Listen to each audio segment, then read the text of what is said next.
Bonjour à tous, nous sommes le 10 mars 2021 et bienvenue pour cette sixième édition de la revue des bonnes nouvelles. Que vous soyez venu pour venir prendre votre bonne dose de bonnes nouvelles de la semaine ou que vous soyez juste là pour vous détendre, eh bien vous êtes au bon endroit. Ce qu'on va faire aujourd'hui, c'est qu'on va parler de plein de choses différentes. On va parler d'oiseaux, on va parler de pesticides et on va parler d'un petit retour sur Mars. Comme d'habitude, je suis accompagné de Molinero. Molinero, comment vas-tu? Salut, ça va très très bien, merci. J'espère que vous aussi, le chat, vous allez bien. Et toi, du coup, Miss No? Moi ça va bien. Comme d'habitude, on est en live sur Twitch à partir de 12h30, donc n'hésitez pas à venir nous passer, enfin, faire un petit coucou si vous passez sur YouTube un peu plus tard. Et on va pouvoir commencer, on va pouvoir rentrer dans le vif du sujet avec une première bonne nouvelle sur les animaux. Alors c'est parti pour la première bonne nouvelle où on apprend que au zoo de la Flèche, il y a un petit girafon qui est né il y a 2 mois et ce petit girafon, il s'appelle Cano. Voilà, ce petit girafon, il est né le 10 janvier dernier et il a fait sa première balade. Ce girafon, ses parents sont connus puisqu'ils sont deux des stars de la série Une saison au zoo. C'est Usul et Diony. Donc si vous les connaissez, si vous avez suivi l'arrivée de Usul dans le zoo de la Flèche au niveau de la saison 5 ou 6, voilà, vous savez de qui je veux parler. Donc voilà, on a une première bonne nouvelle au zoo de la Flèche où le petit girafon est né. Et d'ailleurs, petite information, j'ai appris que les girafes ne s'arrêtent jamais de grandir. Voilà, donc une girafe, plus Ah elle bon? vit longtemps, plus elle grandit. Tout va bien. Donc voilà, c'était la petite info saupoudrée sur la bonne Ah nouvelle ouais! qui est intéressante. Alors, donc pour enchaîner, on va rester un petit peu sur les animaux et moi je vais vous parler d'un oiseau cette fois. Hop, ça s'appelle, ce que vous voyez à l'écran, c'est un acalate à sourcils noirs. Alors c'est un oiseau qui a été observé, pour la première fois à Bornéo depuis 170 ans. Voilà, cet animal, en fait, a été observé qu'une seule fois en 1850, sur l'île de Bornéo. C'est du coup, bah, vous le voyez un petit peu à la taille par rapport à la main, il est pas très grand, il mesure une quinzaine de centimètres et en fait, on l'appelle comme ça à cause des espèces de plumes noires, si vous que vous pouvez voir, au-dessus de ses yeux, ça fait une espèce de sourcil noir et bon, bah, voilà, c'est comme ça qu'il se caractérise et en fait, c'est une association d'ornithologues, de la partie indonésienne de Bornéo qui ont découvert cet animal, il y a quelques semaines maintenant, si je dis pas de bêtises, totalement par hasard. En fait, on pensait vraiment cette espèce éteinte parce qu'elle avait été observée qu'une seule fois, donc en 1850, sur cette île-là et depuis, elle n'a jamais été retrouvée. On a pensé d'abord que cette espèce venait de l'île de Java et puis la correction a été faite et on a et était bien originaire de Bornéo mais il n'a jamais pu être observé, du tout depuis et ce sont, 2, on va dire, jeunes ornithologues, plutôt débutants qui sont tombés dessus, et qui ont envoyé une photo parce que, ben, ils trouvaient un petit peu la on va dire qu'il y avait des différences par rapport à d'autres cousins qui sont plus endémiques, de la région. Mm. Pour continuer sur les oiseaux, moi je vais vous parler d'un albatros. Alors là, celui-là, n'a pas 170 ans, mais 70 ans tout de même Ça ferait et c'est beaucoup. le plus vieil oiseau du monde. Voilà et qui en plus, comme vous pouvez le voir, en dessous de ses petites pattes, il y a eu un bébé. C'est une femelle qui s'appelle Wisdom, qui ça veut dire, sagesse en anglais, qui vit dans un refuge, faunique du coup pour animaux, au nord dans le nord de l'océan Pacifique et bah, voilà, c'est assez exceptionnel en fait, cet oiseau parce que normalement, ça vit entre 12 et 40 ans, un albatros. C'est assez gros, hein, d'ailleurs comme oiseau si vous en avez jamais vu et voilà ce petit bébé est né en février, mais sa naissance a été reportée que cette semaine. C'est pour ça qu'on vous en parle maintenant. Je vais passer sur une news qui est la news concernant la collecte des Restos du Cœur. Alors, si vous êtes allé faire vos courses les 5, 6 ou 7 mars dernier, donc le week-end dernier, vous avez pu croiser des bénévoles peut-être dans vos supermarchés, dans vos marchés, des Restos du Cœur qui venaient pour faire la collecte annuelle. Alors, cette collecte annuelle, pour le moment, on n'a pas encore les chiffres finaux, je pense qu'on va pouvoir en reparler la semaine prochaine, mais pour le moment, il s'annonce bon. Je vous lis un peu les chiffres qu'on a eus. Pour le moment, on a eu près de 75 tonnes de nourriture qui ont été collectées dans le Gard. C'est 50% de plus que l'année dernière. Près de 10 tonnes de dons pour la ville seule de Montélimar. 12 tonnes de dons pour la ville de Douarnenez au Finistère. À Châteaubriand, c'est 6 tonnes, à Vernon, 16 tonnes, à Châlons, 8 tonnes. Voilà, on a plein de villes qui ont déjà commencé à donner les chiffres de la récolte, et ces chiffres, ils sont majoritairement en hausse. On a certains endroits où ils sont en baisse, dû à un manque de bénévoles qui n'ont pas pu être présents dans les supermarchés, qui n'ont pas pu finalement assurer la couverture idéale pour pouvoir récupérer les dons que les gens faisaient. Mais en tout cas, le sentiment général, c'est que les dons ont été augmentés par rapport à l'année dernière. Par contre, évidemment, le nombre de bénéficiaires aussi va sûrement augmenter, va sûrement exploser, et on espère que les dons et l'augmentation des dons va pouvoir couvrir tout ça. Alors moi pour enchaîner, je vais vous parler d'une bonne nouvelle environnementale, à propos de l'Australie. C'est, la région méridionale de l'Australie. Alors, c'est vous voyez, c'est la région donc la plus au sud et centrale de l'Australie, heu, qui a réussi à répondre à 100 de la demande en électricité de sa population pendant 1 heure, uniquement grâce aux panneaux solaires. Donc ça s'est produit en début octobre en 2020. C'était juste après, midi à peu près, du coup, à l'heure où le soleil est à son zénith et donc où la production d'électricité, photovoltaïque est la plus élevée. Mais, il faut savoir que c'est une première mondiale, dans ces proportions et du coup, ça a été produit uniquement grâce, à des panneaux photovoltaïques situés sur les toits de bâtiments ou, aussi dans des fermes photovoltaïques comme vous voyez sur l'image. C'est assez incroyable en fait et en plus, il faut savoir que c'est pas un record juste pour le record, mais c'est un peu le point culminant, on va dire, la cerise sur le gâteau d'une tendance, non pas 100 de l'Australie, Sundar, c'est la 100 de l'Australie méridionale. Voilà, ça mais bon, ça reste quand même, un Ça reste quand cinquième même, du ah oui, pays. Après, un cinquième du pays. évidemment, il y a pas toutes les plus grosses villes comme Melbourne ou ce genre de choses, mais, il y a, quand même, c'est une très grosse région.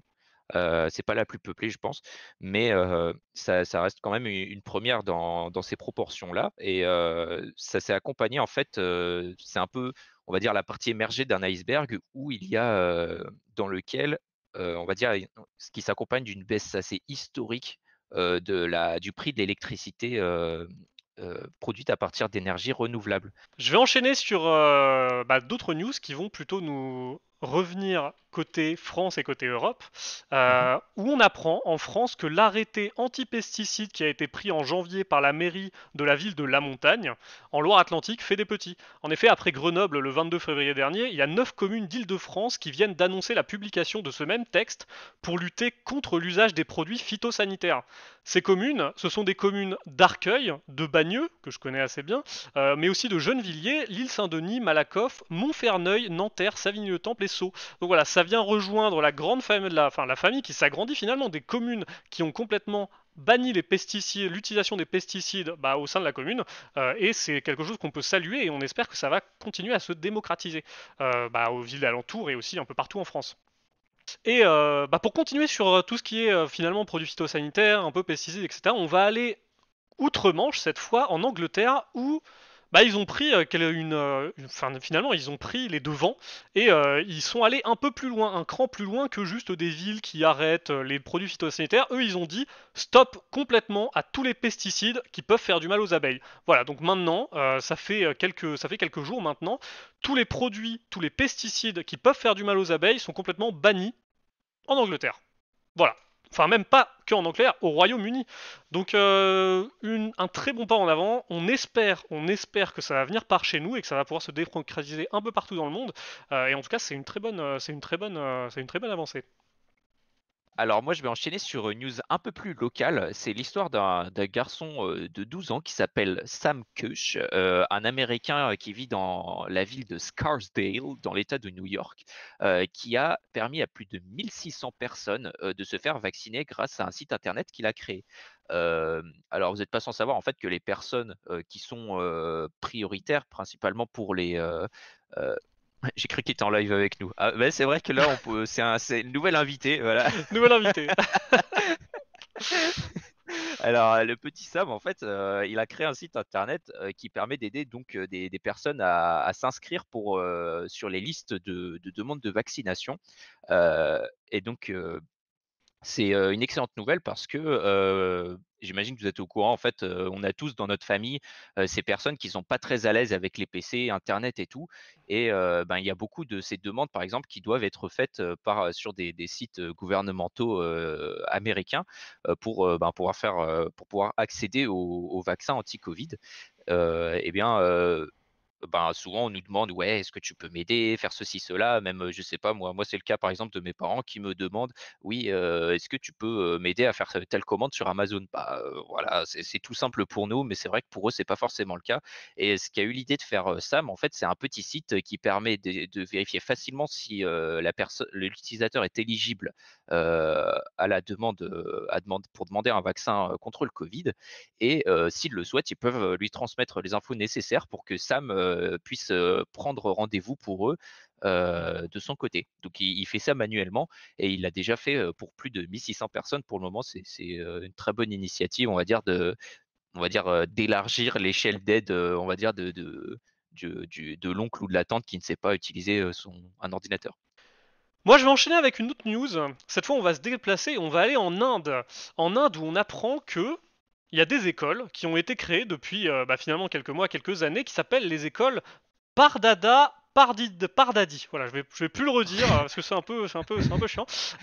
Et ces écoles, en fait, c'est des écoles pour filles où on apprend que justement dans ce pays qui est vraiment complètement sous le joug du patriarcat, où être une fille c'est très compliqué, en plus de subir ce qui est les mariages arrangés, tout ce qui est les agressions répétées dans une société où c'est franchement vraiment pas évident d'être une fille, ces écoles elles leur offrent un espoir et elles leur offrent aussi un espoir finalement d'émancipation, puisqu'il y a des milliers de filles qui peuvent bénéficier d'une éducation gratuite, de repas chauds ainsi que de services de santé. Ces écoles, elles souhaitent que les femmes s'élèvent dans un combat féministe et qu'elles prennent leur place dans la croissance de la nation. Et c'est un succès. Les élèves de ces écoles affichent un taux de présence de 85% par rapport aux 65% au niveau national. Des écoles en Inde, finalement, filles, garçons, tout confondu. D'accord. Ces établissements, elles leur fournissent le matériel d'études, les uniformes, le transport, 3 repas par jour, des serviettes hygiéniques et des services de santé. Donc tout ça complètement gratuitement. Donc ça c'est vraiment une aubaine parce que finalement les parents, souvent les parents de ces jeunes filles sont très pauvres, n'ont pas les moyens de les envoyer dans des écoles et de payer tout ce qui est autour. Donc c'est vraiment une super bonne initiative dans ce pays qui est franchement pas cool. On apprend aussi que ces écoles, elles dispensent des cours d'informatique, d'anglais, de sport, de dessin, de matières classiques, mais aussi, surtout, finalement des classes d'écoute où les jeunes filles peuvent finalement parler de leurs ressentis, parler de ce qui leur arrive dans la vie, parler de leurs problèmes et de ce qu'elles subissent, afin de délier leurs paroles et de leur montrer que oui, elles ont le droit de parler, elles ont le droit de dire ce qui leur arrive et finalement de sonner l'alerte si elles trouvent que quelque chose est déplacé. Ce qui est pas forcément évident, surtout quand depuis toute petite, on leur dit de pas parler, de rien dire et finalement de suivre la famille et à 12 ans, tiens, mariage et puis tu fermes ta gueule. Donc voilà, une très bonne avancée pour ce pays. On espère que ça va continuer dans ce sens-là et on espère que ça va prendre l'essor parce que pour l'instant on sait qu'il y a 1700, à peu près 1700 filles âgées de 12 à 17 ans qui suivent les cours dans ces écoles. Oui.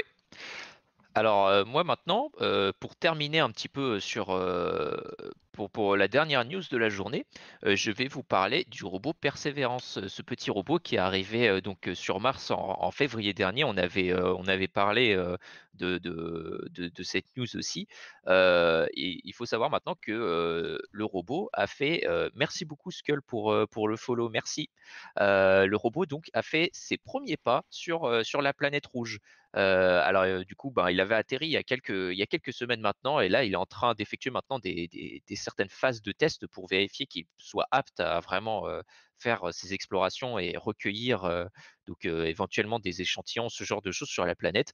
Alors, c'est vraiment du test, hein. Il a effectué à peine plus de 6 mètres, mais il faut savoir que, du coup, quand ces phases de test seront terminées, le robot effectuera environ, 200 mètres par jour et sera également équipé d'une espèce de drone qui pourra, effectuer des vols, et des photos plus aériennes de la planète. Du coup, voilà, là, c'est 2 photos qui ont été publiées donc par la NASA, qui ont été pris, par le robot Persévérance.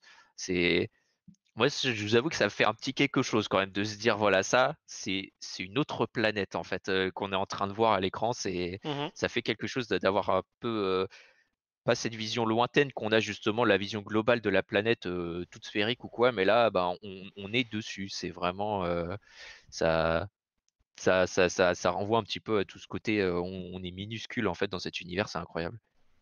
Donc voilà un peu qui termine notre revue des bonnes nouvelles. Donc pour ceux qui sont sur Twitch, ne partez pas tout de suite. Heu, En attendant, bah, pour YouTube, on vous remercie de nous avoir suivis, pendant la totalité de notre revue de 6e édition de la revue des bonnes nouvelles. N'hésitez pas à liker, à commenter aussi la vidéo. Bon, vous connaissez un peu toute la danse de comment ça se passe sur YouTube avec l'algorithme et tout. Mais surtout, n'hésitez pas à faire des commentaires ou ce genre de choses pour nous dire, bah, qu'est-ce que vous avez aimé, par exemple, comme type de news ou ce que Mhm. vous aimeriez voir, par exemple, comme sujet, ou voire même en termes de réalisation, comment on peut s'améliorer. Ce nouveau format de 10 bonnes nouvelles par semaine est assez est nouveau, hein, comme je viens de le dire. Ouais, c'est ça, depuis la semaine On a dernière. c'est ça, ça date de la semaine dernière, donc on espère que vous aimez un petit peu ce nouveau format. Heu, Nous, on vous embrasse très, très fort. On espère que ça vous a plu et bah, voilà, je pense qu'on a tout dit, Miss No? Tout à fait. Encore merci à tous Voilà, d'avoir regardé cette vidéo, d'être avec nous sur Twitch. Donc n'hésitez pas à venir sur Twitch si vous voulez nous suivre en live. Si vous tombez sur la surtout. vidéo YouTube par hasard comme ça, on est en live tous les mercredis à partir de 12h30. Et bah, on vous dit au revoir et passez une très bonne journée. Gros Salut bisous tout le monde! YouTube.